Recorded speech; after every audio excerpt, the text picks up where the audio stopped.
നമസ്കാരം. റാഫ്റ്റോ ക്രിക്കറ്റിലേക്ക് ഏവർക്കും സ്വാഗതം. ICC T20 വേൾഡ് കപ്പിൽ ഇന്ന് ഒരു മത്സരം നടക്കുന്നുണ്ട്. ആ കളി കളിക്കുന്നവർക്ക് അത് എത്രത്തോളം പ്രധാനപ്പെട്ടതാണ് എന്നുള്ളത് കണ്ടറിയണം. പക്ഷെ അതിനേക്കാൾ പ്രധാനം ഈ കളിയുടെ റിസൾട്ടിൽ പാകിസ്ഥാനുണ്ട്. ഇന്ത്യക്കും ചില ഇൻട്രസ്റ്റ് ഈ കളിയുടെ റിസൾട്ടിലുണ്ട്. അതെ, ഇംഗ്ലണ്ടും ന്യൂസിലൻഡും തമ്മിൽ ഇന്ന് രാത്രി 7 മണിക്ക് കളിക്കുകയാണ്. പാകിസ്ഥാൻ്റെ കളി നാളെ ശ്രീലങ്കയ്ക്കെതിരെയാണ്. ഇന്ത്യയുടെ കളി മാർച്ച് 1 വെസ്റ്റ് ഇൻഡീസിനെതിരെയാണ്.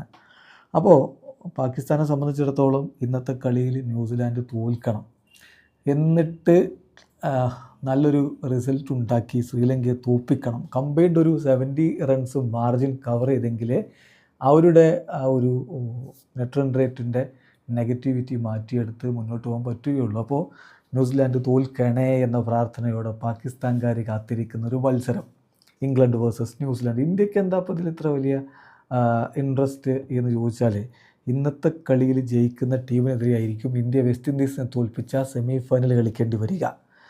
ഈ ടീം, അതായത് ഇംഗ്ലണ്ട് വേഴ്സസ് ന്യൂസിലാൻഡ് മത്സരത്തിലെ winner India versus west Indies മത്സരത്തിലെ വിന്നറുമായിട്ട് കളിക്കും സെമി ഫൈനൽ. യെസ്, അതുകൊണ്ട് നമ്മളും നോക്കുകയാണ് ന്യൂസിലാൻഡിനെ കിട്ടുമോ ഇംഗ്ലണ്ടിനെ കിട്ടുമോ നമ്മൾ സെമിയിലെത്തുകയാണെങ്കിൽ.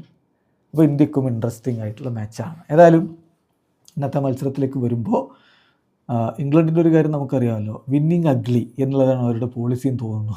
എല്ലാ കളികളിലും അവർ അങ്ങ് കടന്നുകൂടി ജയിച്ച് പോകുന്നുണ്ട്. നേപ്പാളിനെതിരെ 4 റൺസിന് രക്ഷപ്പെട്ട് തുടങ്ങിയ ടീമാണ്. ഇപ്പോൾ കഴിഞ്ഞ കളി പാകിസ്ഥാനെതിരെ ജയിക്കുമ്പോഴും അത് ഹാരി ബ്രൂക്കിൻ്റെ മാസ്മരിക ഇന്നിങ്സിൽ കിട്ടിയ ജയമാണ്. പക്ഷേ ബ്രൂക്ക് പോയതിനു ശേഷം പിന്നെ വിക്കറ്റുകളൊക്കെ നഷ്ടപ്പെടുത്തി അവസാനം 2 വിക്കറ്റിന് രക്ഷപ്പെട്ടു പോയി. അപ്പോൾ അങ്ങനെയാണ് അവരുടെ ഒരു പോക്ക്.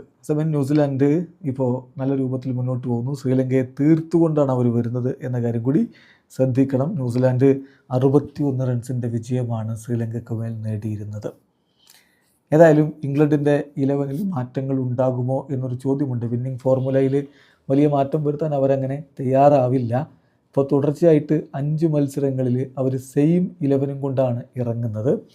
പക്ഷേ ഇപ്പം ബട്ട്ലറെ മാറ്റുമോ? ബട്ട്ലർ ഔട്ട് ഓഫ് ഫോമാണ്, അതിന് മാത്രമാണ് ഒരു സാധ്യത. പകരം ബെൻഡക്കറ്റിനെ വേണമെങ്കിൽ ഓപ്പൺ ചെയ്യിക്കാം. അപ്പോൾ സെയിം ഫോർമുലയിൽ തന്നെ അവർക്ക് മുന്നോട്ട് പോവുകയും ചെയ്യാം. രഹാൻ അഹമ്മദും ജോഷ് ടങ്കും ലൂക്ക് വുഡും ഒക്കെ അവസരം കാത്തിരിക്കുകയുമാണ്.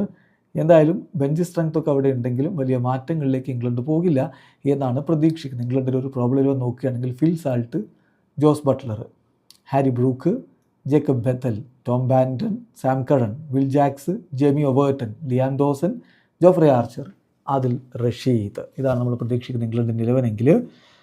കഴിഞ്ഞ മത്സരം സൂപ്പർബായിട്ട് വിജയിച്ച ന്യൂസിലാൻഡ് ടീം ഇനിയിപ്പം സ്ക്വാഡിൽ മാറ്റം വരുത്താനുള്ള സാധ്യത കുറവാണ്.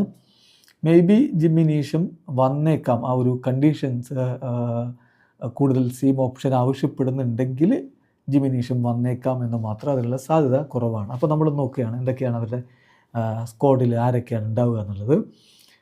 Tim Seifert, Finn Allen, then number 3 രവീന്ദ്രയുടെ കഴിഞ്ഞ കളിയിലെ ബൗളിംഗ് നിങ്ങൾ കണ്ടില്ലേ.